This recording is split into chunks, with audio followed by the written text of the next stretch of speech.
આવતીકાલે કોંગ્રેસની સ્ક્રીનિંગ કમિટીની બેઠક મળવા જઈ રહી છે। ગુજરાતની 8 લોકસભા બેઠક અંગે આ સ્ક્રીનિંગ કમિટીની બેઠકમાં મંથન કરવામાં આવશે।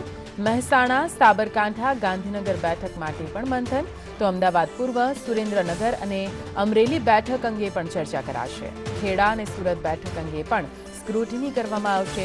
ગુજરાતના 1 થી 2 ઉમેદવાર આજે થઈ શકે છે જાહેર। વધુ માહિતી સાથે સંવાદદાતા હિરેન રાજ્યગુરુ ફોન લાઈન પર।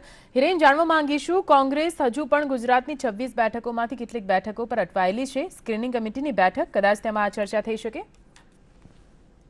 બિલકુલ નિધિ, કોંગ્રેસ જે છે તે હજુ પણ ગૂંચવાયેલી છે। કેટલીક બેઠકો એવી છે કે જે નક્કી કરી છે અને ત્યારબાદ તેમાં વિરોધ થતા તેના નામ ઉપર ફેર વિચારણા કરી છે। આવી જ એક બેઠક બારડોલી કે જે ગઈકાલે સીઈસીની મીટિંગ મળી હતી, તેની અંદર તુષાર ચૌધરીનું નામ નક્કી કરી દેવામાં આવ્યું હતું અને લગભગ જાહેરાત પણ કરવાની હતી, પરંતુ ત્યાંથી વિરોધ ઉભો થયો, એટલા માટે થઈ અને તેના ઉપર ફેર વિચારણા થઈ। એવી જ રીતે બીજી 8 બેઠકો એવી છે કે જેના ઉપર હજી સ્ક્રીનિંગ કમિટીની અંદર તે નામો ફાઇનલ નથી થયા, એના કારણે એ ગૂંચડો અટકાયેલું પડ્યું છે, જેની અંદર મહેસાણા, સાબરકાંઠા, ગાંધીનગરનો સમાવેશ થાય છે, અમદાવાદ પૂર્વ, સુરેન્દ્રનગર, અમરેલીનો પણ સમાવેશ થાય છે, ખેડા અને સુરત કે જે આ બેઠકો ઉપર હજી સ્ક્રીનિંગ કમિટી જ મળવાની બાકી છે, જેને લઈ અને એવું લાગી રહ્યું છે કે હજી આ બેઠકોના ઉમેદવાર જાહેર થવામાં 2 થી 3 દિવસ જેટલો વિલંબ થશે। આ ઉપરાંત 2 બેઠક એવી છે જે બારડોલીની વાત છે, તો બારડોલીમાં જે આનંદ ચૌધરીએ વિરોધ કર્યો હતો, લગભગ તેને સમજાવી લીધા છે, એટલે આ બેઠક આજ સાંજ સુધી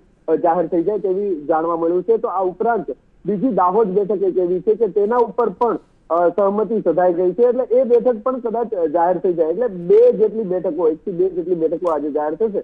ઉપરાંતની જે બેઠકો છે તેને લઈ અને કોકડું ગૂંચવાયેલું છે, જેને લઈ અને વિધાનસભા વિરોધ પક્ષના નેતા પરેશ ધાનાણી ગઈકાલે તે અમદાવાદ આવવા માટે નીકળ્યા હતા, પરંતુ એરપોર્ટથી તેને પાછા બોલાવી લેવામાં આવ્યા છે અને તે ત્યાં રોકાયા છે। પ્રદેશ પ્રમુખ ગુજરાત આવવા નીકળી ગયા છે, પરંતુ આવતીકાલે સ્ક્રીનિંગ કમિટી માટે તે ફરીથી દિલ્હી જશે। જી બિલકુલ, આભાર પૂરી માહિતી માટે।